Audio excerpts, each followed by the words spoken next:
Assalamualaikum.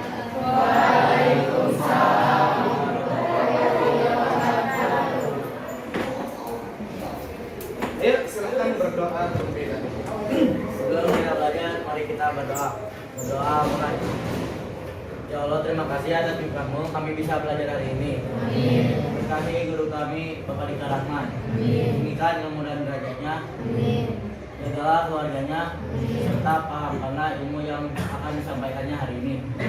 Al-Fatihah. Sikap berdiri. Salam. Assalamualaikum warahmatullahi wabarakatuh. Waalaikumsalam warahmatullahi wabarakatuh. Silakan duduk. Oke, sebelum Bapak mengabsen kehadiran kalian, kita yel-yel dulu. Gimana kabarnya hari ini? Alhamdulillah luar biasa. Allahu Akbar. Apa cita-citamu? Hidup mulia mati surga. Are you ready? Yes, selagi hati adil sipil yakin. Ya, alhamdulillah. Tangan buat kita semua.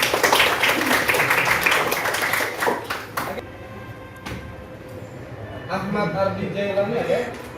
Aisyah Nurul Maulani, Aini Arwen, Andrea Dena, Aura Kirania, Balkis Syifa, Dafa Nabil, Damian Syaridan, Dia Abian, Dini Nur Agustina, Felicia Vindika, Gias Tegar, Hafiz Adi Brata. Oke, jadi hari ini anak-anak kita akan belajar materi Al-Quran dan Sunnah sebagai pedoman hidup. Kalau di minggu kemarin kita sudah belajar membacanya, yaitu surat An-Nisa ayat 59 dan An-Nahl ayat 64. Hari ini kita akan belajar tentang motivasi kita kenapa harus belajar Al-Quran dan Sunnah sebagai pedoman hidup.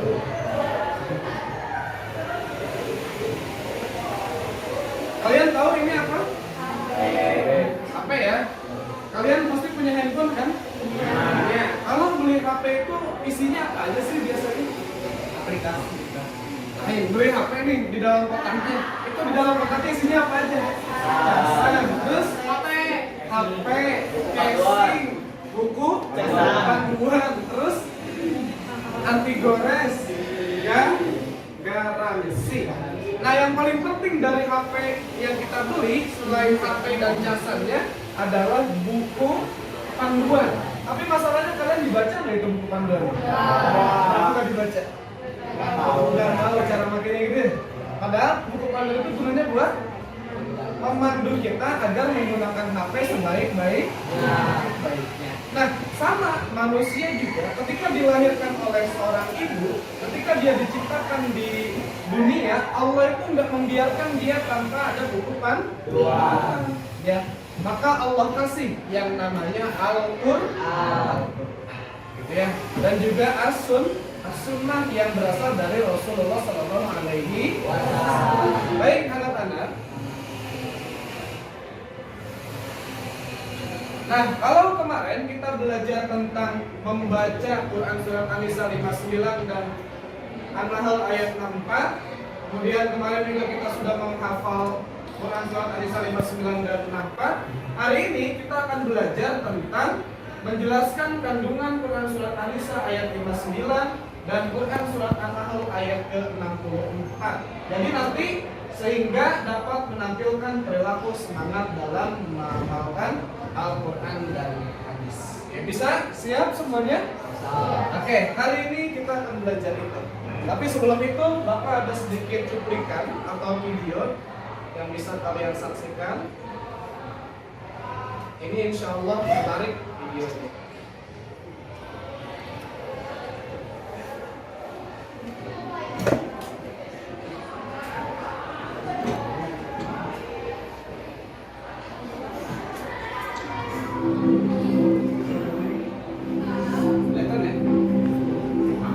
كيف هو حالك مع القرآن؟ وكم ختمة لابد أن تختم الآن؟ بل أنت كم تختم في الشهر أساسا؟ لا تكن بعيدا عن القرآن. كم نقرأ في الشبكة؟ الجرائد والمجلات. كم مرة تتفقد بريدك الإلكتروني ورسائلك الفورية في جوالك؟ كم يذهب من وقتك مع أجهزتك؟ ماذا هو القرآن؟ القرآن الصلاة، الصيام. إذا لم نتعامل معها بعد بجدية فمتى؟ إذا لم نستمتع بديننا والقرآن في شبابنا فمتى؟ اقرأ متى استطعت وبأكبر قدر تطيقه، في الآيفون أو في مصحفك بالحقيبة، في مشاوير السيارة الطويلة. لا تستهن بهذا الوقت، ولو 10 دقائق قبل النوم كل يوم. كم ستمضي؟ لو وضعتها هدفا ستحققها بإذنه، ومن يوفقه الله عز وجل فهو الموفق. اللهم اجعل القرآن العظيم ربيع قلوبنا ونور صدورنا وجلاء أحزاننا وذهاب همومنا يا ذا الجلال والإكرام.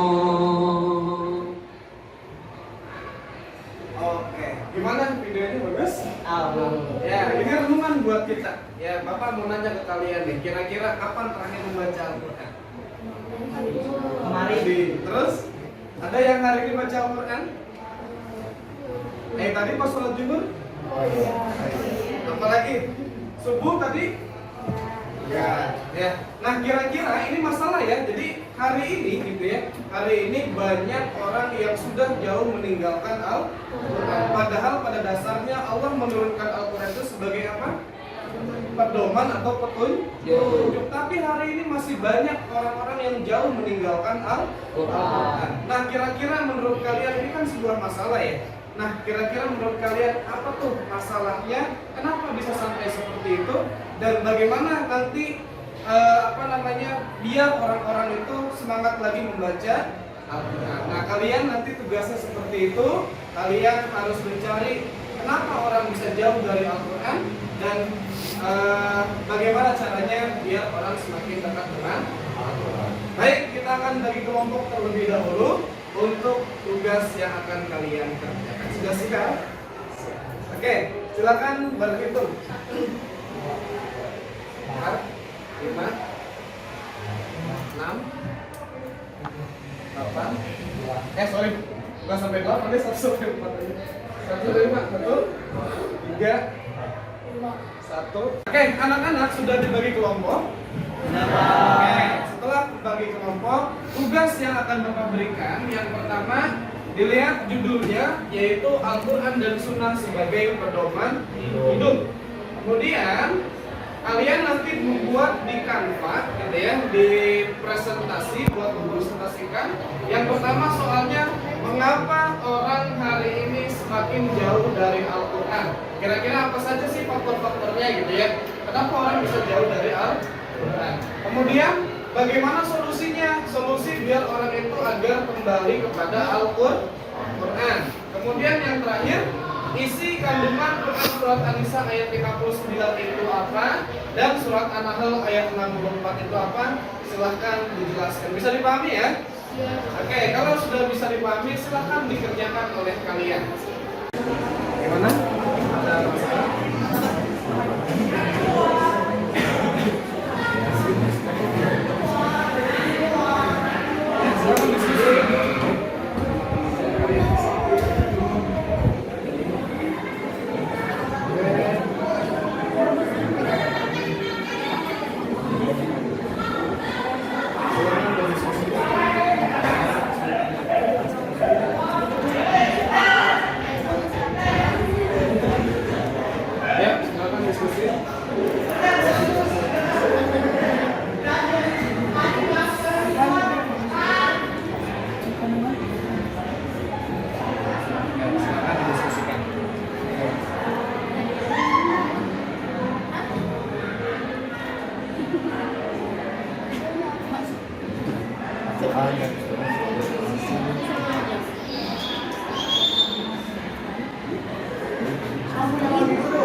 gimana, sudah selesai? Oke, kalau sudah selesai, yuk kita presentasikan hasil dari kerja yang telah kalian buat barusan.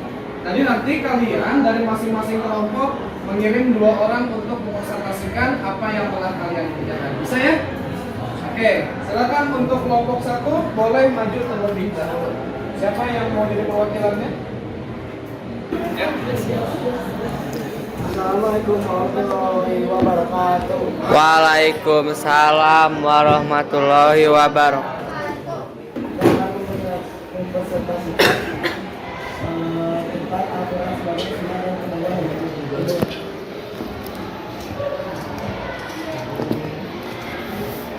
Perkenalkan, nama saya Muhammad Abdul Sadar. Kenalkan, nama saya Adi.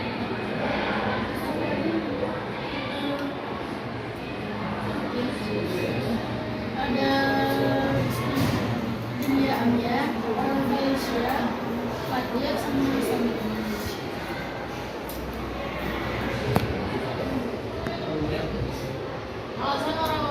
Alasan orang semakin jauh dari Al-Quran.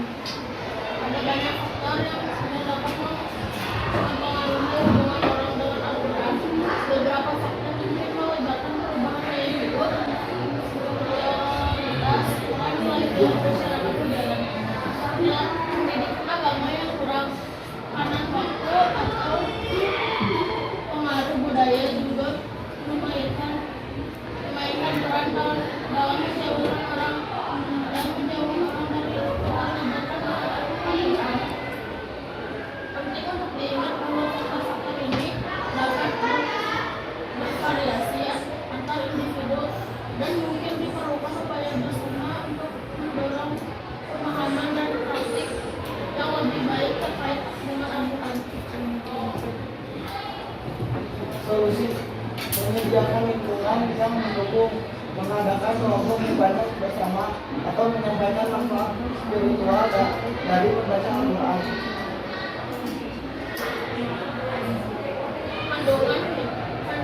Kandungan surat An-Nisa dan kandungan surat An-Nahl. Kedua ayat ini menekankan pada ketaatan kepada Allah dan Rasul-Nya serta pentingnya menyelesaikan perbedaan pendapat dengan berbeda kepada Al-Quran dan Sunnah. Ayat An-Nahl 4 juga menegaskan bahwa Rasul diutus sebagai rahmat bagi seluruh alam. Sekian presentasi dari buku 1. Wassalamualaikum warahmatullahi wabarakatuh. Waalaikumsalam warahmatullahi wabarakatuh. Baik, kita akan menyaksikan penampilan dari kelompok 5 penelusuran ya tentang Al-Quran dan Sunnah sebagai pedoman. Silakan. Assalamualaikum warahmatullahi wabarakatuh. Waalaikumsalam warahmatullahi wabarakatuh. Kami berdua adalah perwakilan dari kelompok 5. Kami akan menjelaskan Al-Quran dan Sunnah sebagai pedoman hidup. Yang mewakili ada Hafiz dan Bilal. Sisa kelompok kami ada di sini. Nah, ada beberapa hal yang membuat orang-orang hari ini lebih jauh dari Al-Quran. Ada tidak tahu berapa banyak keutamaan untuk membaca Al-Quran. Masih bukan pada urusan dunia, terlampau lama tidak membaca Al-Quran, jadinya sudah terlupakan, lingkungan pergaulan yang kurang baik, dan berlebihan dalam makan dan minum. Nah, bagaimana solusi yang bisa dilakukan adalah pertama, menyadarkan orang-orang keutamaan membaca Al-Quran, menyadari kesalahan yang terjadi jika kita mengabaikan Al-Quran. Banyak berkumpul dengan orang-orang soleh agar kita terbawa untuk membaca Al-Quran, mengingatkan kita itu di dunia ini hanya sementara, ada kematian, dan menjaga kebugaran agar tetap sehat. Nah, untuk isi dari surat An-Nisa dan surat An-Nahl akan dibacakan oleh DKM kita. Bisikan Al-Quran surat An-Nisa ayat 59. An-Nisa ayat 59 berisi tentang perintah kepada manusia untuk taat kepada Allah, Rasul dan para pemimpin di antara manusia. Sehingga pemimpin sebenarnya adalah penerus perjuangan para Rasul untuk Allah sekaligus menjadi khalifah Isi kandungan Quran surah An-Nahl ayat 64. Surah An-Nahl ayat 64 ini juga hendak menegaskan bahwa turunnya Al-Quran kepada Nabi Muhammad SAW untuk dijadikan bimbingan para umatnya. Ya, sekian saja dari presentasi kami. Assalamualaikum warahmatullahi wabarakatuh. Assalamualaikum warahmatullahi wabarakatuh. Waalaikumsalam. Perkenalkan, kami dari kelompok 3. Kami akan mempresentasikan tentang Al-Quran dan Sunnah sebagai pedoman hidup. Sebelumnya, perkenalkan, nama saya Sunnah ini. Nama saya adalah Fadila. Oke. Pertanyaannya, mengapa hari ini orang semakin jauh dari Al-Quran? Bermaksiat, karena maksiat menghalangi seseorang untuk melakukan kebaikan. Salah satunya adalah membaca Al-Quran. Yang kedua adalah handphone, karena handphone telah mengalihkan kita dari Al-Quran. Solusinya, 1. Mengamalkan kandungan Al-Quran. 2. Membaca, memahami dan mempelajari Al-Quran. 3. Senantiasa untuk membaca Al-Quran di mana saja dan kapan saja. Kandungan Quran Surat An-Nisa ayat 59. Perintah untuk taat kepada Allah, Rasul, dan para pemimpin di antara manusia. Sehingga para pemimpin sebenarnya adalah penerus perjuangan para Rasul utusan Allah sekaligus menjadi khalifah di muka bumi. Kandungan Quran Surat An-Nahl ayat 64 menegaskan bahwa turunnya Al-Quran kepada Nabi Muhammad SAW untuk dijadikan bimbingan bagi para umat. Sekian presentasi dari kelompok 3. Wassalamualaikum warahmatullahi wabarakatuh. Waalaikumsalam. Ya, terima kasih. Assalamualaikum warahmatullahi wabarakatuh. Waalaikumsalam warahmatullahi wabarakatuh. Perkenalkan, kami perwakilan dari kelompok 4 akan mempresentasikan yang sudah ditugaskan tadi. Perkenalkan, nama saya Fania. Perkenalkan, nama saya Melina. Mengapa hari ini orang semakin jauh dari Al-Quran? Yang pertama, keimanan kita yang semakin terkikis oleh kesenangan dunia. Yang kedua, selalu memilih teman. Yang ketiga, sistem kehidupan yang sekuler. Yang keempat, mengikuti ajaran orang-orang kafir.